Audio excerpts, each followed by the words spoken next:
سوال یہ پوچھا گیا ہے کہ چہرے کی خوبصورتی اور حسن و جمال خوبصورت نظر آنے کا کوئی وظیفہ، کوئی ایسی آیت، کوئی ایسے کلمات بتائیں کہ جن سے انسان کا چہرہ نکھر جائے، خوبصورت نظر آ جائے۔ تو اس کا جواب یہ ہے کہ ویسے تو اللہ رب العزت نے ہر ایک کو بڑا ہی خوبصورت بنایا ہے۔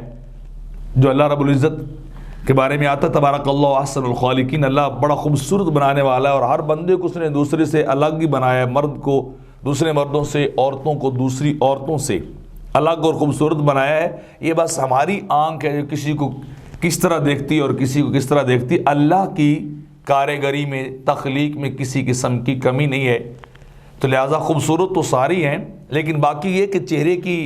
جو ہے وہ خوبصورتی یا چہرے کا نور اور انسان جو ہے معصوم دکھائی دے، تو اس کے لیے سب سے بڑا وظیفہ تو یہ کہ انسان گناہ سے بچنے والا ہو، نماز پڑھنے والا ہو،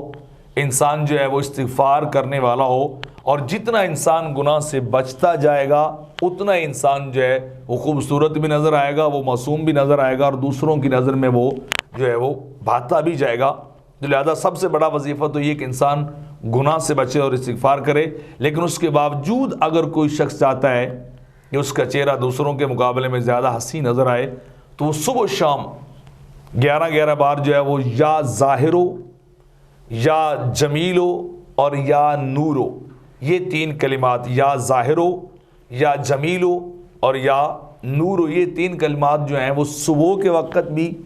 11 بار اور شام کے وقت بھی 11 بار پڑھے، اور پڑھ کر جو ہے وہ ان کو اپنے چہرے کے اوپر اس طرح پھونک مار کے ہاتھوں میں اس طرح مل لے، تو اس سے بھی یقیناً انسان کے چہرے میں جو ہے وہ نکھار پیدا ہوتا ہے، اور اس کی ظاہری جو شکل و صورت ہے وہ خوبصورت نظر آنے لگ جاتی ہے۔